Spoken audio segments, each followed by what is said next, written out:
Hello everybody, this is Ogre Boy, and I'm going to be doing my top 10 favorite horror movies of 2022. So this year has been a very good year for horror movies.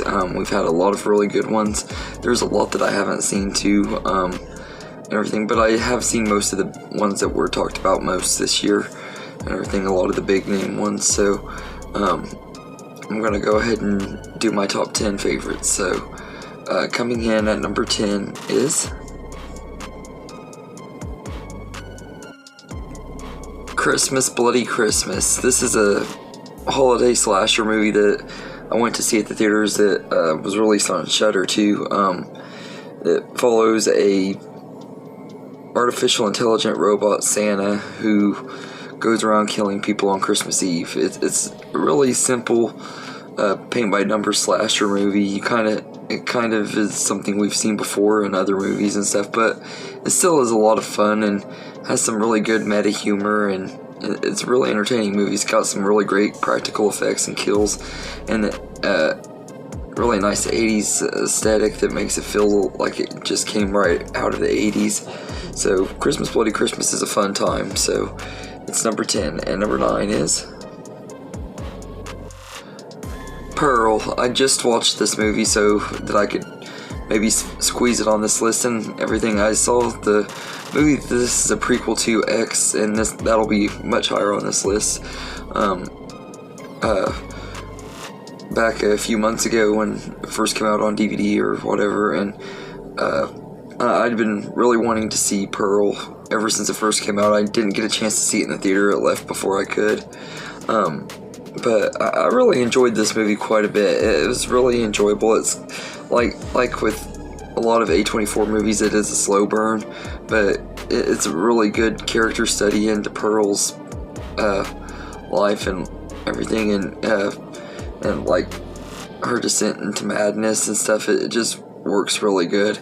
And Mia Goth is just once again great in here as Pearl in this movie, and she does a really great job, and I really enjoyed this one and everything. So Pearl is number 9, and number 8 is Orphan First Kill. This is the prequel to the 2009 movie Orphan, which is a movie that I've wanted for many years and everything, and this movie totally took me by surprise. I really loved the first Orphan movie. I didn't expect to like this one as much because of how long it took to make it, and I was like, you can't really beat that first one because of the big twist and everything. But then I saw this movie, and this movie has a plot twist that completely took me by surprise, and I just absolutely love it. I think that this movie was a very well done prequel. They handled it with care. Isabelle Fuhrman is once again just absolutely perfect as Esther. I love that they brought her back, and that they didn't just use CGI to make her look younger. They used a lot of practical techniques and makeup and stuff to de-age her and stuff. They did use some CGI on her, but not a lot, and I think it worked.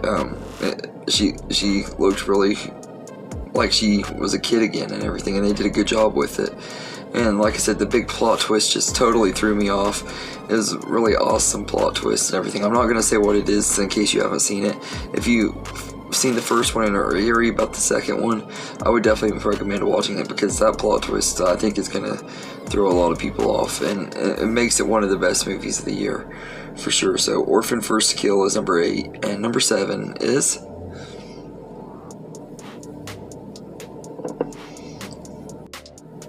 Halloween Ends. I'm actually a little bit disappointed that I had to put it this low on this list and everything, because it was one of my most anticipated horror movies of the year and everything, and there's a lot of stuff that I love about it. There's a lot of things I'm mixed on, and there's some things that I just don't really care for in this movie, and there are things that I really love about it too, like I said, and that's why the good outweighs the bad for me. That's why it makes this list, is because I feel like there's a lot more in here that I liked than I didn't, and I felt like it was a pretty decent ending to the trilogy. It kind of doesn't feel like it fits in with the other two movies, and I do agree with a lot of people that it should have been set on the same night as Halloween 2018 and Halloween Kills, instead of doing the 4-year time jump and stuff. But I enjoyed this movie for what it is. It's entertaining enough.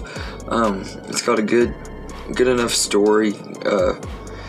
Jamie Lee Curtis is once again great in here. I do wish that she would have been in this movie more. That's probably the only big complaint that I really have, is I wish they would have had her and Allison in here a little bit more and not focused so much on Corey Cunningham and everything. Not that I didn't really mind him, and I think they could have introduced him earlier in the trilogy to make it make sense more. Like I said, there are things that I think they should have done differently, but for what it is, I think Halloween Ends is a pretty decent movie and everything. So it's number 7. And number 6 is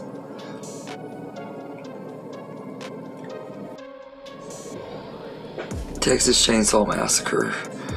This is the Netflix movie, the 9th movie in the franchise, and a lot of people hated this movie, and I can get it. The characters are kind of obnoxious and annoying and everything, but I really enjoyed this one. I thought it was a lot of fun. It had some really great kills. One of my actual favorite kills in the franchise automatically happened in this movie, when the first kill, when Leatherface breaks the guy's arm and then makes the guy stab himself in the jaw with it. Just really brutal scene and everything, but it has some really great kills. The bus scene is a lot of fun and everything, and then the showdown with Sally Hardesty is laughably bad and everything. It is like you could tell that they were really trying hard to rip off Halloween 2018 and everything, and having Sally in here was completely pointless. You could have taken her out of the movie and it wouldn't have really changed anything. But no, I still found this to be a really fun movie, and it's kind of a guilty pleasure, but it's still a really enjoyable one. And the Texas Chainsaw Massacre franchise, to me, is kind of a guilty pleasure franchise, because some of the movies are kind of so bad they're good, and this one is kind of one of the ones that's on that level. It's kind of not very great, but it's not near as bad as everybody says it is either. It's just a fun time and everything. It's an enjoyable hour and a half. So Texas Chainsaw Massacre is number 6, and number 5 is X. This movie is pretty good. It's a fun movie about a group of people who are wanting to make an adult film in a farmhouse, and they find out that the old couple that lives there have a lot of sinister things about them and have to try to survive. I thought X was a really good movie. It's a lot of fun. It has a really good cast. Mia Goth especially is great in here, but you also got Brittany Snow and Jenna Ortega in here, and they're both great, especially Jenna Ortega. She's great in everything. This ain't even her best movie of the year. She's actually had a pretty good year for movies and everything, but this ain't even the best thing she's been in this year, but she was really great in it.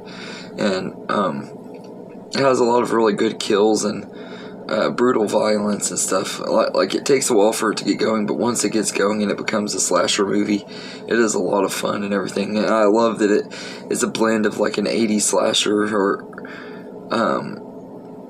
70s grindhouse movie with the A24 formula, and it's kind of a slow burn and everything, but it's still a really great movie.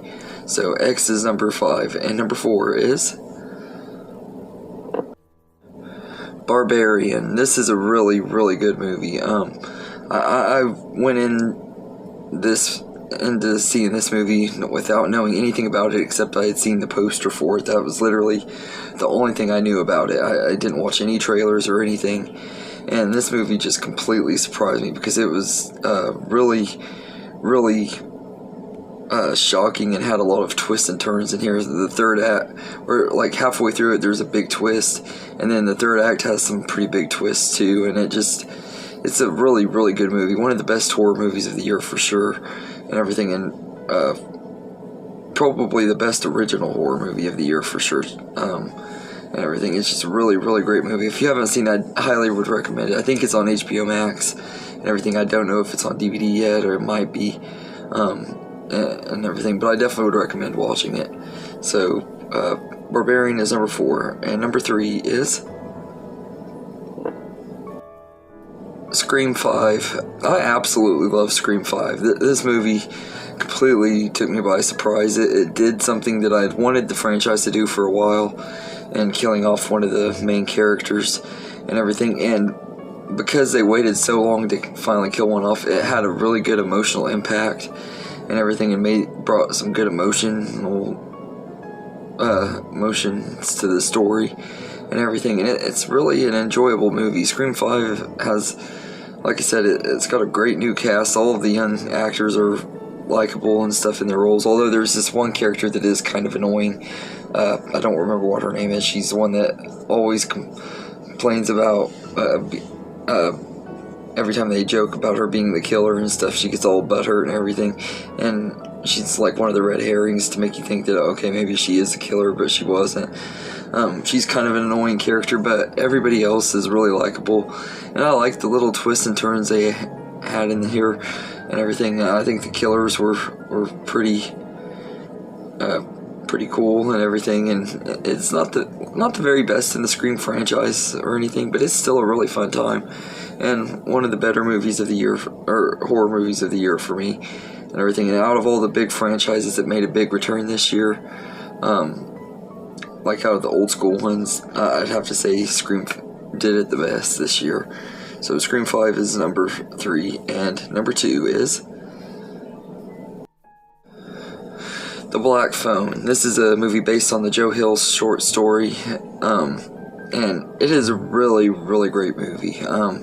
I absolutely love this movie. It was one that looked like it was going to be something I would like and stuff when I saw the trailers, and it ended up taking me by surprise and being even better than I expected.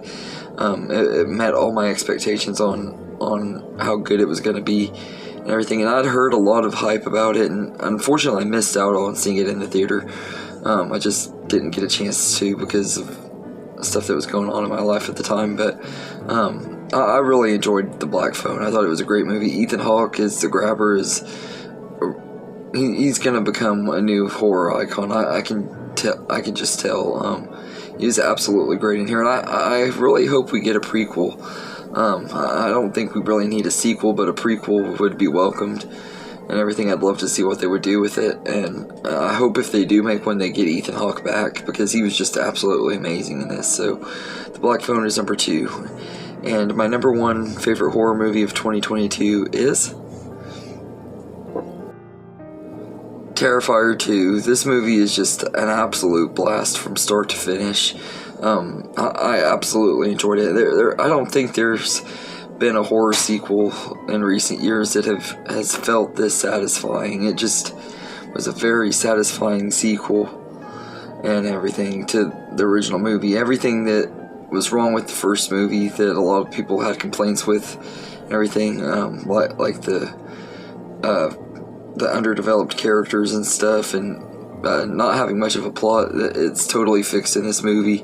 We get introduced to this really awesome final girl, and Art is just a really great, even cooler villain in this movie. He's even crazier and doing all kinds of crazy stuff. He's got this little girl sidekick that also steals the show whenever she's on screen, and it's just a really fun movie. So Terrifier 2 is easily my favorite horror movie of 2022.